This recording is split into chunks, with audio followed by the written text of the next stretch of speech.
ಸರಸ್ವತಿ ಮಾತೆಯನ್ನು ಅತ್ಯಂತ ಶ್ರದ್ಧಾಭಕ್ತಿಯಿಂದ ಸ್ಮರಿಸಿಕೊಳ್ಳುತ್ತಾ ನಮ್ಮದೇ ಊರಿನ, ನಮ್ಮದೇ ನೆಲದ, ನಮ್ಮದೇ ಸಂಸ್ಕೃತಿ ಮತ್ತು ಪರಿಸರದ ಮಧ್ಯೆ ಇದ್ದಂಥ ಸಹೋದರ ಧರ್ಮವಾದ ಕ್ರೈಸ್ತ ಬಂಧುಗಳ ಪ್ರೀತಿಯ ಆಹ್ವಾನಕ್ಕೆ ಮನ್ನಿಸಿ ನಮ್ಮ ಎಲ್ಲ ಧರ್ಮ ಪ್ರಾಂತ್ಯಗಳ ಮಂಗಳೂರು ಪ್ರಾಂತದ ಕೇಂದ್ರ ಸ್ಥಾನವಾದ ಬಿಷಪ್ ಹೌಸಿಗೆ ಬಂದದ್ದು ಇವತ್ತು ತುಂಬ ಸಂತೋಷ ಆಗಿದೆ. ಬಿಷಪ್ರ ಮಧ್ಯದಲ್ಲಿ 2-3 ಬಿಷಪ್ಗಳು ಇಲ್ಲಿದ್ದಾರೆ. ಅವರ ಮಧ್ಯೆ ನಮ್ಮೆಲ್ಲರ ಪ್ರೀತಿಗೆ ಪಾತ್ರರಾದ ಮುಸ್ಲಿಂ ಧರ್ಮದ ಧರ್ಮಗುರುಗಳು, ನಮ್ಮ ಬಹಳ ಆಪ್ತರಾದಂಥ ಡಾಕ್ಟರ್ ಮೋಹನ್ ಆಳ್ವರು ಮತ್ತು ಅನೇಕ ಜನ ಇಲ್ಲಿರುವುದು ನಮಗೆ ಸಂತೋಷ ಮತ್ತು ಹೆಮ್ಮೆಯನ್ನು ಕೊಟ್ಟಿದೆ. ನಮ್ಮವರೇ ಆದ ಐವನ್ ಡಿ ಸೋಜರು ಕೂಡ ನಮ್ಮ ಜೊತೆಗೆ ಇದ್ದಾರೆ. ಪ್ರಾಯಶಃ ನಮ್ಮ ಭಾರತೀಯ ಧರ್ಮ ಮತ್ತು ವಿಶ್ವದ ಜಗತ್ತಿನ ಧರ್ಮಗಳನ್ನು ನೋಡಿದಾಗ ಅದ್ಭುತವಾದಂಥ ಒಂದು ಆಧ್ಯಾತ್ಮ ಲೋಕದಲ್ಲಿ ನಾವೆಲ್ಲರೂ ವಿಶ್ವ ಪ್ರಜೆಗಳಾಗಿ ಹುಟ್ಟಿರುವುದು ನಮ್ಮ ಭಾಗ್ಯ. ಸರ್ವೇಶ್ವರನಾದ ಭಗವಂತ ಒಂದು ಈಡನ್ ಅನ್ನುವ ಉದ್ಯಾನವನವನ್ನು ಸೃಷ್ಟಿ ಮಾಡ್ತಾರೆ. ಅದರಲ್ಲಿ ಹೇಳ್ತಾರೆ, ಭಾಳ ಸುಂದರವಾದ ಪರಿಸರವನ್ನು ನಿರ್ಮಾಣ ಮಾಡಿ 4 ನದಿಗಳನ್ನು ಸೃಷ್ಟಿಸ್ತಾರೆ. ಯುಪ್ರೆಟಿಸ್ ಮತ್ತು ಟೈಗ್ರಿಸ್ ನದಿಯು ಕೂಡ ಅದರಲ್ಲಿ 2. ಉಳಿದ 2 ನದಿಗಳನ್ನು ತುಂಬ ವರ್ಷಗಳ ಹಿಂದೆ ಬೈಬಲನ್ನು ಓದಿರುವುದರಿಂದ ಸ್ವಲ್ಪ ಮರೆತು ಬಿಟ್ಟಿದ್ದೇವೆ. ಅದು ಎಲ್ಲ ಚಿನ್ನದ ನಗರವನ್ನು ಪ್ರವೇಶಿಸಿ ಬೇರೆ ಬೇರೆ ರೀತಿಯ ಪ್ರಾಂತ್ಯವನ್ನು ಪ್ರವೇಶಿಸಿ ಸುತ್ತುವರಿದು ಆ ಸುಂದರ ಲೋಕದಲ್ಲಿ ಕಿನ್ನರರಂತೆ ಇರುವಂಥ ಈ ಜಗತ್ತಿನ ಕರ್ತರಾದ, ಈ ಜಗತ್ತಿನ ಬುದ್ಧಿಶಕ್ತಿಯನ್ನು ಹೆಚ್ಚಿಸಿಕೊಂಡಂಥ, ಎಲ್ಲರೊಂದಿಗೆ ಬೆರೆತು ಈ ಜಗತ್ತನ್ನು ಉಳಿಸಬಲ್ಲಂಥ ಮಾನವನ ನಿರ್ಮಾಣವನ್ನು ಕೂಡ ಮಾಡುತ್ತಾರೆ. ಹಾಗೆಯೇ ತನಗೆ ಬೇಕಾದಂಥ ಪಶು ಪಕ್ಷಿ ಪ್ರಾಣಿಗಳನ್ನು ತಾನು ಹೇಗೆ ನಿರ್ಮಿಸಬೇಕು, ಹೇಗೆ ಕರೆಯಬೇಕು ಅನ್ನುವುದನ್ನು ಸರ್ವೇಶ್ವರನೇ ಅವರಿಗೆ ಬೋಧನೆ ಮಾಡ್ತಾರೆ ಅನ್ನುವುದು ಬೈಬಲ್ನಲ್ಲಿ ನಾವು ಓದಿರುವಂಥ ವಿಚಾರ. ಅದರಲ್ಲಿ ಬೇರೆ ಬೇರೆ ರೀತಿಯ ಮನುಷ್ಯರು ಹುಡ್ತಾರೆ ಮತ್ತು ಅದರಲ್ಲಿ ಪುರುಷ ಮತ್ತು ಸ್ತ್ರೀಯರನ್ನು, ಅದೇ ರೀತಿಯಾಗಿ ಅವರ ಸಂಸಾರವನ್ನು ಯಾವ ರೀತಿಯಾಗಿ ಇರಬೇಕು, ಅವರು ಯಾರ ಒಂದು ವಿಚಾರಧಾರೆಗಳನ್ನು ಶ್ರದ್ಧೆ ಮಾಡಬೇಕು, ಅದನ್ನು ಹೇಗೆ ಅವರು ನಂಬಿಕೆಯಿಂದ ತಮ್ಮ ಜೀವನದಲ್ಲಿ ಸಾಚತನವನ್ನು, ಸತ್ಯ ಮತ್ತು ಶೀಲವನ್ನು ಹೇಗೆ ಹೊಂದಾಣಿಕೆ ಮಾಡಿಕೊಂಡು ಒಂದು ಪವಿತ್ರವಾದಂಥ ಮದುವೆ ಅನ್ನುವ ಸಂದರ್ಭವನ್ನು ಹೇಗೆ ಸಂಸಾರವನ್ನು ಸಾಗಿಸಬೇಕು ಅನ್ನುವುದನ್ನು ಕೂಡ ಭಾರತೀಯ ತತ್ವಶಾಸ್ತ್ರ ಮತ್ತು ಧರ್ಮದಲ್ಲಿ ಹೇಗೆ ತಿಳಿಸಿದ್ದಾರೋ ಅದೇ ಮಾದರಿಯ ಶಾಸ್ತ್ರಗಳನ್ನು ಯೇಸುಕ್ರಿಸ್ತರ ಈ ಸರ್ವಶಕ್ತನಾದ ಭಗವಂತನ ಸರ್ವೇಶ್ವರನ ವಿಚಾರವಾಗಿ ಅಬ್ರಾಹಮನಿಗೆ ಹೇಳುವಂಥ ವಿಚಾರಗಳು ಎಲ್ಲವೂ ಕೂಡ ಅದರಲ್ಲಿ ವ್ಯಕ್ತವಾಗಿರುವುದನ್ನು ನಾವು ಕಂಡುಕೊಂಡಿದ್ದೇವೆ. ಹೆಸರುಗಳು ಬೇರೆ ಬೇರೆ ಇರ್ತದೆ, ಆದರೆ ಕಥೆಗಳನ್ನು ನೋಡಿದಾಗ ಅದರ ಸ್ವರೂಪದಲ್ಲಿ ನರಸ್ಯ ಆಭರಣಂ ರೂಪಃ, ರೂಪಸ್ಯ ಆಭರಣಂ ಜ್ಞಾನಃ, ಜ್ಞಾನಸ್ಯ ಆಭರಣಂ ಗುಣಃ, ಗುಣಸ್ಯ ಆಭರಣಂ ಕ್ಷಮಃ ಅಂತ ಹೇಳಿದ್ದಾರೆ.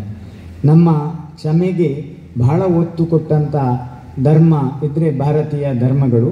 ಅದರಲ್ಲೂ ಅಹಿಂಸೆಯನ್ನೇ ಪರಮಧರ್ಮವಾಗಿ ಸ್ವೀಕರಿಸಿದಂಥ ತೀರ್ಥಂಕರರು ತಮ್ಮ ಬೋಧನೆಯಲ್ಲಿ ಅಹಿಂಸೆಗೆ ಬಹಳ ಮಹತ್ವವನ್ನು ಕೊಟ್ಟದ್ದು ಮಾತ್ರವಲ್ಲದೆ ತನ್ನ ಬಂಧು ಧರ್ಮವಾದ ಕ್ರೈಸ್ತರು, ವಿಶೇಷವಾಗಿ ಜೀಸಸ್ ಕ್ರೈಸ್ಟ್ ಅಥವಾ ನಜರತ್ ಕ್ರೈಸ್ತ ಅಂತ ಹೇಳ್ಬೋದು ನಾವು. ಯಾಕಂದರೆ ಅವರು ನಜರತ್ ಅನ್ನುವ ಗ್ರಾಮದಲ್ಲಿ ಹುಟ್ಟಿದ್ದು ಅಂತ ಅಲ್ವಾ ಬಿಷಪ್ರೆ? ಹಾಗಾಗಿ ಅವರಿಗೆ ನಜರತ್ ಕ್ರಿಸ್ತ ಅಂತ ಹೇಳಿದರು. ಆ ನಜರತ್ ಕ್ರಿಸ್ತರು ಎಷ್ಟು ಒಳ್ಳೆಯ ವ್ಯಕ್ತಿ ಅಂತ ಹೇಳಿದರೆ, ಎಂಥ ದುಷ್ಟ ಶಕ್ತಿಗಳು ಕೂಡ ಅವರಿಗೆ ಕೈಗೆ ಮೊಳೆಯನ್ನು ಹಾಕಿ 33 ವಯಸ್ಸಿಗೆ, ಅದು ಬೈಬಲ್ನಲ್ಲಿ ರೋಮನ್ ಕ್ಯಾಥೋಲಿಕ್ನಲ್ಲಿ 34ನೇ ವರ್ಷ ಅಂತ ಹೇಳ್ತಾರೆ, ಪ್ರಾಯ 34ನೇ ವರ್ಷ ಅಂದರೆ ನಮ್ಮಲ್ಲಿ ರೋಮನ್ ಕ್ಯಾಥೋಲಿಕರು ಹೆಚ್ಚು ಇಲ್ಲಿ ದಕ್ಷಿಣ ಕನ್ನಡ ಜಿಲ್ಲೆಯಲ್ಲಿ. ಹಾಗಾಗಿ ಅದರಲ್ಲಿ 34ನೇ ವರ್ಷಕ್ಕೆ ಅವರು ಯಂಗ್ ಏಜ್ ಬ್ಲಡ್ ಅಂದರೆ hot blood Ivan D Souza ಇದ್ದ ಹಾಗೆ ಅಂಥ ಒಂದು ವಯಸ್ಸಿನಲ್ಲಿ ಅವರಿಗೆ ಮೊಳೆ ಹೊಡೆದ್ರೆ ನಾವೆಲ್ಲ ಸಹಿಸ್ಕೊಳ್ತೇವ? ಎಂಥ ಒಂದು ಅದ್ಭುತವಾದ ಕಥನಕವನ್ನು ನಮ್ಮ ಕಣ್ಣ ಮುಂದೆ ಇಟ್ಟಿದ್ದಾರೆ. ಕಾಲ ಇದಾಗಿದೆ ಅಂತ ಹೇಳುತ್ತಾ ಕ್ಷಮೆಯನ್ನು ನಾವು ಧಾರಣೆ ಮಾಡೋಣ. ಶತ್ರುತ್ವವು ಎಂದೂ ಕೂಡ ಮಿತ್ರನಾಗಲಾರದು. ಅಹಿಂಸೆಯೇ ದೊಡ್ಡ ಅಸ್ತ್ರ. ಜಗತ್ತಿನಲ್ಲಿ ಎಲ್ಲೆಲ್ಲಿ ಯುದ್ಧ ಆಗ್ತದೆ ಅಲ್ಲಿ ನಾವು ಬ್ಲಡ್ ಕ್ಯಾಂಪ್ಗಳನ್ನು ಮಾಡುವುದಲ್ಲ, ಬದಲಾಗಿ ಬ್ಲಡ್ ಹರಿಯುವ ಮೊದಲೇ ಅದು ಹರಿಯದ ಹಾಗೆ ಉಳಿಸುವ ಸ್ಟಾಪ್ ಕ್ಯಾಂಪ್ ಮಾಡಬೇಕು ಅಂತ ಹೇಳುತ್ತಾ ವಾರನ್ನು ನಿಲ್ಲಿಸುವ ಕೆಲಸವನ್ನು ನಾವೆಲ್ಲರೂ ಮಾಡೋಣ. ಅಂಥ ಶಕ್ತಿ ನಮ್ಮ ಹೃದಯದಲ್ಲಿದೆ, ನಮ್ಮ ಮೆದುಳಿನಲ್ಲಿದೆ, ನಮ್ಮ ಬಿಷಪ್ ಹೌಸ್ನಲ್ಲಿದೆ, ನಮ್ಮ ಚರ್ಚಿನಲ್ಲಿದೆ, ನಮ್ಮ ದೇವಸ್ಥಾನದಲ್ಲಿದೆ, ನಮ್ಮ ಮಠಗಳಲ್ಲಿವೆ, ನಮ್ಮ ಇಡೀ ಭಾರತದ ಶ್ರೇಷ್ಠ ಭೂಮಿಯಲ್ಲಿದೆ. ಇಂತಹ ಶಕ್ತಿಯನ್ನು ಜಗತ್ತಿನೆಲ್ಲೆಡೆ ಪಸರಿಸೋಣ. ಈ ಯೇಸು ಕ್ರಿಸ್ತರು ಅಹಿಂಸೆಯ ಹಬ್ಬವಾಗಿ ಆಚರಿಸೋಣ. ಇದನ್ನು ಒಂದು ಕ್ಷಮೆಯ ಹಬ್ಬವಾಗಿ ಆಚರಿಸೋಣ. ಅವರ ಜನ್ಮದಿನ ಪವಿತ್ರವಾದ ಒಂದು ಕೊಟ್ಟಿಗೆಯಲ್ಲಿ ನಡೆದಿದೆ.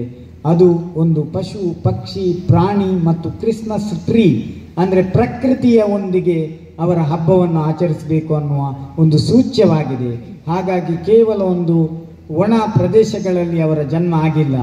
ಪ್ರಕೃತಿಯ ಮಧ್ಯದಲ್ಲಿ, ಪ್ರಾಣಿಗಳ ಮಧ್ಯದಲ್ಲಿ, ಮಣ್ಣಿನಲ್ಲಿ, ಮನುಷ್ಯರಲ್ಲಿ ಆಗಿದೆ. ಅವರು ಕೈಯಲ್ಲಿ ಹಿಡಿದ ಮಣ್ಣು ಒಬ್ಬನ ದೃಷ್ಟಿಯನ್ನು ಬರುವ ಹಾಗೆ ಆಯಿತು ಅಂತ ಹೇಳಿದರೆ, ಒಂದು ನೀರನ್ನು ತೊಳೆದಾಗ ಅವನನ್ನು ಮತ್ತೆ ಮತ್ತೆ ಪ್ರಶ್ನೆ ಮಾಡಿದಾಗ ಆ ಪ್ರಶ್ನೆ ಮಾಡುವವರಿಗೆ ಬಾಯಿ ಸೋಲುವ ಹಾಗೆ ಪ್ರವಾದಿಗಳು ಒಂದು ಅಚ್ಚರಿಯನ್ನು ಕೊಟ್ಟರು. ಆ ಸುಜ್ಞಾನದ ಕಣ್ಣು ಇನ್ನೂ ನಮಗೆ ತೆರೆಯದಿದ್ದರೆ ನಾವು ಕೇವಲ ಚರ್ಮಚಕ್ಷು ಕಣ್ಣು ತೆರೆದದ್ದನ್ನೇ ಅಚ್ಚರಿ ಎಂದು ಆಶ್ಚರ್ಯಪಡ್ತೇವಲ್ಲ. ಅದಕ್ಕಿಂತ ದೊಡ್ಡದಾದ ನಮ್ಮ ಅಂತರಂಗ ಚಕ್ಷುವನ್ನ ಕಣ್ಣುವನ್ನು ತೆರೆದಂಥ ಜೀಸಸ್ ಕ್ರೈಸ್ತರ ಹುಟ್ಟುಹಬ್ಬದ ಶುಭಾಶಯಗಳನ್ನು ನಮ್ಮೆಲ್ಲ ಕ್ರೈಸ್ತ ಬಾಂಧವರಿಗೆ ತಿಳಿಸುತ್ತಾ ನಮ್ಮ ಭಾರತದ ಎಲ್ಲ ಬಾಂಧವರಿಗೂ ತಿಳಿಸುವುದಕ್ಕೆ ನಾವೇಕೆ ಹಿಂಜರಿಯಬೇಕು? ಹಾಗಾಗಿ ಮುಂದಿನ ಸಂದರ್ಭಗಳಲ್ಲಿ ಕೇಕ್ ಕಟ್ ಮಾಡುವಾಗ ಎಗ್ ಹಾಕದೆ ಕೇಕನ್ನು ಮಾಡಿ ಅಂತ ಹೇಳಿ ನಂದೊಂದು ಸಲಹೆ. ಹಾಗಾಗಿ ವೆಜಿಟೇರಿಯನ್ ಆರ್ಗ್ಯಾನಿಕ್ ಕೇಕನ್ನು ಮಾಡಿ ಒಂದು ವಿಶಿಷ್ಟವಾದ ನಮ್ಮ ಬಿಷಪ್ ಹೌಸಲ್ಲಿ ಮತ್ತು ಕರಾವಳಿ ಕರ್ನಾಟಕದ ಕ್ರೈಸ್ತರು ಎಲ್ಲರಿಗಿಂತ ಒಂದು ವಿಶೇಷ ವರ್ಲ್ಡಿಗೆ ಒಂದು ದೊಡ್ಡ ಸಂದೇಶ ಕೊಟ್ಟಿದ್ದಾರೆ. ಅದು ಏನಂದರೆ ಆರ್ಗ್ಯಾನಿಕ್ ಕೇಕನ್ನು ಕಟ್ ಮಾಡೋದ್ರ ಮೂಲಕ ಜಗತ್ತಿಗೆ ಪ್ರಕೃತಿಯನ್ನು ಉಳಿಸುವ ಕೆಲಸವನ್ನು ಮಾಡಿದ್ದಾರೆ ಅನ್ನೋ ಒಂದು ಸಂದೇಶ ಹೋಗಲಿ ಅಂಥೇಳಿ ನಮ್ಮ ಎಲ್ಲ ಪ್ರೀತಿಯ ಫಾದರ್ಗಳಿಗೆ ಮತ್ತು ಸಿಸ್ಟರ್ಗಳಿಗೆ ಹಾಗೂ ಬಿಷಪ್ನ ಎಲ್ಲ ಧರ್ಮ ಪ್ರಾಂತೀಯರ ಚರ್ಚಿನ ಎಲ್ಲ ಅನುಯಾಯಿಗಳಿಗೆ ಶುಭಾಶಯಗಳನ್ನು ಕೊಡ್ತೇವೆ. ಸಂತ ಮೇರಿ ಅವರು ದೈವಾಂಶ ಸಂಭೂತೆಯಾಗಿ ಕ್ರಿಸ್ತನನ್ನು ಕೊಟ್ಟು ಮಹದುಪಕಾರ ಮಾಡಿದ್ದಾರೆ. ಅವರು ಹುಟ್ಟಿದ್ದು ಬೆತ್ಲೆಹೆಮ್ ನಜರತ್ ಆದರೂ ಆ ಯೇಸು ಕ್ರಿಸ್ತರ ಶಕ್ತಿ 2024ನೇ ಸಂದರ್ಭದಲ್ಲಿ ಇವತ್ತಿನ ದಿನ ಇಷ್ಟು ವೈಭವವಾಗಿ ಇಲ್ಲಿ ಕೂಡ ಆಚರಿಸುವ ಹಾಗೆ ಆಯಿತು ಅಂತ ಹೇಳಿದರೆ ಅವರು ಜಗದ್ಗುರುಗಳು, ವಿಶಿಷ್ಟವಾದಂಥ ಜಗತ್ತಿನೆಲ್ಲೆಡೆ ಧರ್ಮದ ಪ್ರಸಾರ ಮಾಡಿದವರು. ಹೊಸ ವರ್ಷದ ಶುಭಾಶಯಗಳನ್ನು ಸಾರುತ್ತಾ ನಮ್ಮ ಮಠದಲ್ಲಿ ನಾವು ಕರೆದಾಗ ಕೂಡ ಬಿಷಪ್ರೇ ಮತ್ತು ನೀವೆಲ್ಲರೂ ಕೂಡ ಬರಬೇಕು ಅಂತ ಹೇಳ್ತಾ ನಿಮಗೆಲ್ರಿಗೂ ಹೊಸ ವರ್ಷದ ಶುಭಾಶಯಗಳನ್ನು ಹೇಳಿ ನಮ್ಮ ತೀರ್ಥಂಕರರ ಮತ್ತು ಭಾರತೀಯ ಧರ್ಮಗಳು ಮತ್ತು ಯೇಸು ಕ್ರಿಸ್ತರ ಧರ್ಮ ಇದೆಲ್ಲ ಭಾರತೀಯ ಧರ್ಮವೇ ಆಗ್ತದೆ.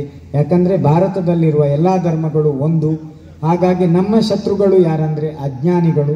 ಹಾಗಾಗಿ ಅಜ್ಞಾನಿಗಳನ್ನು ದಿಟ್ಟತನದಿಂದ ನಾವೆಲ್ಲ ಎದುರಿಸೋಣ.